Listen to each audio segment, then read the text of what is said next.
আবারও উত্তাপ ছড়াচ্ছে বাংলাদেশ ভারত সম্পর্ক। বিজেপি সরকারের বাংলাদেশ সীমান্তে কাঁটাতারের বেড়া নির্মাণের সিদ্ধান্তে নতুন করে উদ্বেগ তৈরি হয়েছে ঢাকায়। তবে প্রশ্ন উঠছে, ভারত যদি নিজেদের সীমান্তেই বেড়া নির্মাণ করে তাহলে বাংলাদেশের আপত্তির জায়গাটা কোথায়? বিস্তারিত তুলে ধরেছেন আরিফ হাসান। কাঁটা তার দিয়ে বাংলাদেশের মতো দেশকে এখন ডর দেখানোর মতো কোনো জায়গা নেই।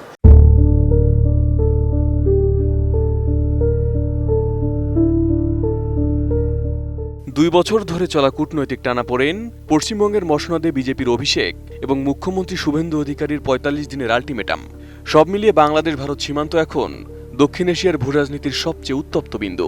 ভারতের কেন্দ্রীয় সরকারের দীর্ঘদিনের পরিকল্পনা থাকলেও পশ্চিমবঙ্গ সরকারের আপত্তিতে যা আটকে ছিল, শুভেন্দু অধিকারী ক্ষমতায় এসেই সেই বেড়া দেওয়ার কাজ সমাপ্ত করতে মরিয়া হয়ে উঠেছেন।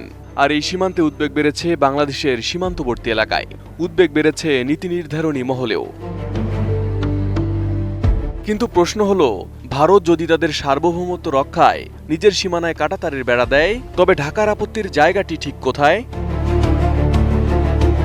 বিষয়টি কেবল একটি বেড়া বা দেয়ালের নয়, এর গভীরে রয়েছে আন্তর্জাতিক আইন, মানবিক সংকট এবং দীর্ঘদিনের অমীমাংসিত সীমান্ত বিরোধ।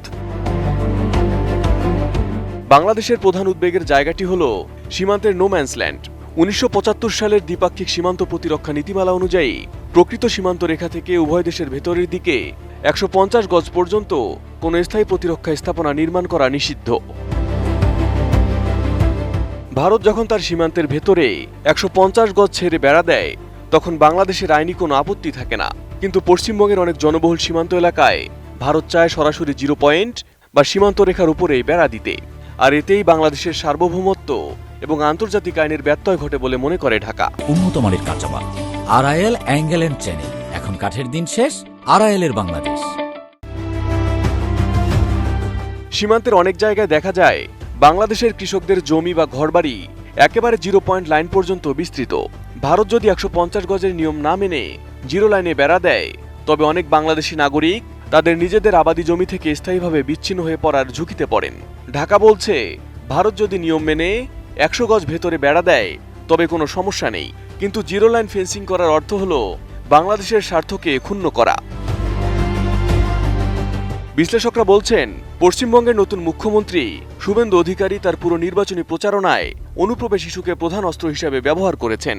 তার নির্দেশে সীমান্তে বেড়া দেওয়ার প্রক্রিয়া দ্রুত করার নেপথ্যে রয়েছে অনুপ্রবেশকারী চিহ্নিত করে বাংলাদেশে পাঠিয়ে দেওয়ার প্রচ্ছন্ন হুমকি। ঢাকার আশঙ্কা, বেড়া দেওয়ার এই তৎপরতা যদি কেবল নজরদারির জন্য না হয়ে পুশিন বা পুশব্যাক করার রাজনৈতিক হাতিয়ার হিসেবে ব্যবহৃত হয়, তবে তা সীমান্তে বড় ধরনের সংঘাতের জন্ম দিতে পারে। গত 2 বছর ধরে দুই দেশের সম্পর্কে যে শৈত্যপ্রবাহ চলছে, তার মূলে রয়েছে সীমান্ত হত্যা এবং তিস্তা পানিবণ্টন চুক্তি না হওয়া। ঢাকা মনে করছে, ভারত যখন গুরুত্বপূর্ণ পানিবণ্টন চুক্তি ঝুলিয়ে রেখে সীমান্তকে আরও বেশি কড়াকড়ি করছে, তখন তা আস্থার সংকটে নতুন মাত্রা যোগ করছে। বাংলাদেশের পররাষ্ট্র মন্ত্রণালয়ের সূত্রগুলো বলছে, সীমান্ত ব্যবস্থাপনা হতে হবে মানবিক। কেবল কাঁটাতার দিয়ে একটি দেশের মানুষের মনে ভীতি তৈরি করা সুপ্রতিবেশী সুলভ আচরণ নয়। পশ্চিমবঙ্গের নতুন সরকার জমি অধিগ্রহণের জন্য যে ৪৫ দিনের সময় বেঁধে দিয়েছে, তা মূলত প্রায় ২৮৬ কিলোমিটার ফাঁকা সীমান্ত এলাকা বন্ধ করার জন্য। ঢাকার নীতি নির্ধারকরা বলছেন, যদি ভারত তাদের ভেতরে বেড়া দেয় তবে সেটি তাদের অভ্যন্তরীণ বিষয়, কিন্তু যদি জমি অধিগ্রহণের নামে 0 লাইনে চাপ প্রয়োগ করা হয়, তবে বাংলাদেশ বিষয়টি আন্তর্জাতিক মহলে বা দ্বিপাক্ষিক আলোচনার টেবিলে কড়াভাবে তুলবে। Arif Hasan, ATN news.